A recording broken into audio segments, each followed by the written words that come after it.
Scene આપણે સામે કંઈક રેકોર્ડ કરતા હોય સ્પીચ કાં તો કંઈ એમાં કોન્શિયસ અને નર્વસ શું કામ માનવાનું કે કેમેરો છે? તો તે મારી સાથે વાત કરે તો હું કેમેરો છું એવું તે તું માને છે? નથી માનતો. તો નોર્મલ વાત કરી રહ્યો તો એ લાવવું જરૂરી છે. અને એ પ્રેક્ટિસ વાંચન રીડિંગ આ બધું બહુ જરૂરી છે. ઓબ્ઝર્વેશન સૌથી જરૂરી ઓબ્ઝર્વેશન છે. ક્યારે પણ તમારું લાઈન કરી મિક્સઅપ થયું છે ને થયું છે તો પછી તમે એ કવર કેવી રીતના કર્યું?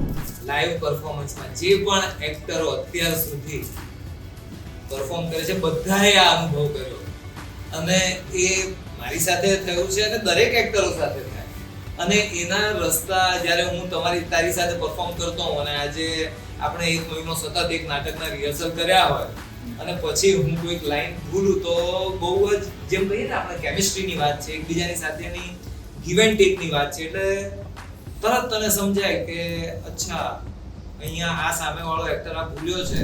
અત્યારે જો અને અત્યારે કમલેશ સર પાસે તમે આવી રહ્યા છો જ્યારે અમે તમારી ઉંમરના હતા ત્યારે આવું એક્સપોઝર અમને નહોતું. આવી જે ગાઈડન્સ જે કમલેશ સર તમને આપે છે એવું ગાઈડન્સ તે વખતે અમને નહોતું મળતું એટલે તમે ખરેખર ખૂબ જ નસીબદાર છો અને તમારા પેરેન્ટ્સને પણ ખૂબ જ સલામ છે કે આવી પ્રવૃત્તિ માટે તમને બધાને ખૂબ જ ઉત્સાહ અને તમને ખૂબ જ એન્કરેજ કરે છે.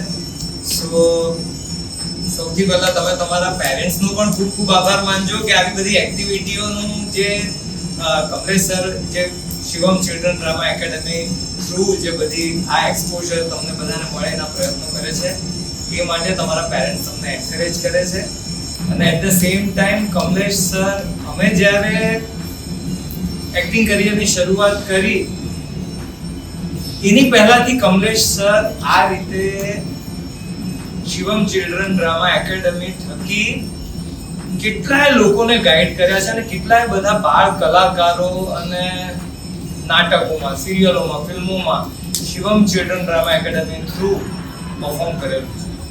તો તમે પણ એ જ રીતે સરસ રીતે જરૂરી નથી કે દરેક જણ આવવા વાળો એકેડમીમાં એક્ટિંગ જ કરે. દરેકની પર્સનાલિટી ગ્રો થાય, તમારા વિચારો સરસ મજાના ખીલે, એકબીજા સાથે ઇન્ટરેક્શન કરી શકો સરસ રીતે, કોઈ પણ ક્ષોભ વિના, કોઈ પણ હેસિટેશન વિના. એ બધું પણ જીવનમાં બહુ જરૂરી છે. એટલે મન મૂકીને ઓપન માઇન્ડેડ સાથે કમલેશ સર જે પણ તમને એક્સરસાઇઝ આપે, જે પણ તમને કરવાનું કહે એ બધું દિલ ખોલીને કરજો જે તમને જીવનમાં ખૂબ જ આગળ જઈને મદદરૂપ સાબિત થશે. રાઈટ? તો બિગ રાઉન્ડ ઓફ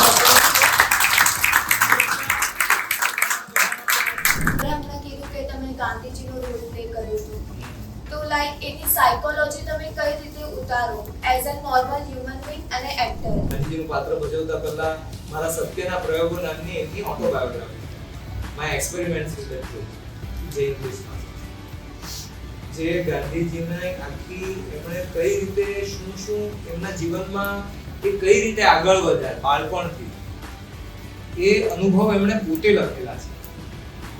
એ હું વાંચી ગયો. એમના ઘણા બધા આ બધા વિડિયોઝ જે અવેલેબલ છે YouTube ઉપર ઘણી બધી વાર જોયા એમની બોડી લેંગ્વેજ ને સ્ટડી કરવા માટે.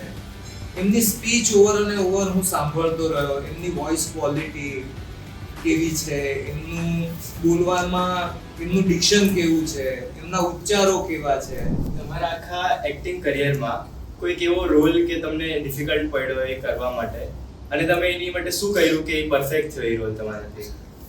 નાટકની શરૂઆતમાં કે કોઈ પણ નાટકની શરૂઆતમાં કે કોઈ પણ રોલની શરૂઆતમાં એ અઘરા જ લાગતા હોય. કોઈ પણ રોલ સરળતાથી નાનો હોય કે મોટો, બધા રોલ મહેનત તો કરવી પડે, સખત હોય. એટલે આ કયો ક્લિક થાય છે એના પર છે આધાર, એ અલગ વસ્તુ છે. બાકી મહેનત તો દરેકમાં લાગે અને દરેક રોલ અઘરો માનવો એ રીતે જવું પ્રિપેરેશન તો વધારે સારું. માઇથોલોજીકલ કેરેક્ટર જે શ્રી રામ છે, શ્રી કૃષ્ણ છે, એનું તો લાઈવ વોઇસ કાંઈ લાઈવ બોડી લેંગ્વેજ નો હોય તો એના જે કામનેસ છે, એની જે મર્યાદા કહી શકે એ બધું છે એ આપણી અંદર લાવો એ પ્રેક્ટિસ સિવાય ન થાય. તને જે કીધું ને તે આ રિક્વાયરમેન્ટ છે. આ મર્યાદા પુરુષોત્તમ રામ છે કે પછી એ કામનેસ છે એ આપણને એક પેપર ઉપર ખબર હોય કેરેક્ટર તરીકે કે આ બધું મારે અચીવ કરવાનું છે, આ બધું આ પાત્રમાં જરૂરી છે.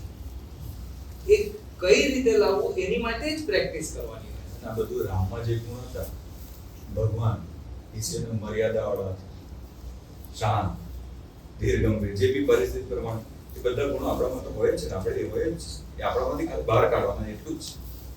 તું ગુસ્સે થઈ શકે છે, તું હસી શકે છે, તું રડી શકે છે. એને ભીમનો રોલ કીધો પૂછી જુઓ.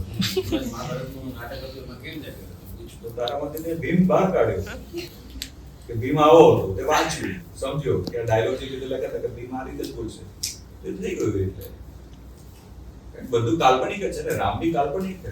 જે આપણી અંદર માણસના જ ગુણો છે બધા, તે આપણામાં છે, એ આપણે રિહર્સલ કરીને જાગૃત કરીને બહાર કાઢવાનું. તો કેવો સરસ તે કોન્ફિડન્ટલી ઊભો થઈને સવાલ પૂછ્યો ને મારી સાથે વાત કરે છે. તો તને તો આવડે છે સરસ રીતે વાત કરતા. બોલતો પણ મારા પપ્પા બોલે કે હું નીચે જોઈને બોલું.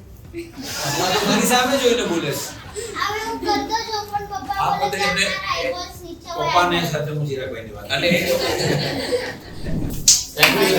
અને ફોલો કરજો બધા ઇન્સ્ટા ઉપર, અને એ બંનેનું હું તમને આઈડી મોકલાવું છું, યોગેશભાઈનું અને ચિરાગભાઈનું, રાઈટ? અને પ્લીઝ સિરીઝ જોજો એમની, રાઈટ? ચલો, wish you all the best. અને થેન્ક યુ કમલેશ સર. અમારા કમલેશ સર છે ને બહુ જ અમારા જૂના મિત્ર છે અને મજાનું કામ કરે છે એનું ખૂબ. અને હું તો કમલેશ સરને કહેતો હતો કે મારે પણ મારા દીકરાને એમની એકેડેમીમાં મૂકવો છે તો પાર્લામાં શરૂ કરે એવું હું ઘણા વખતથી એમને વિનંતી કરું છું. Thank you, love you.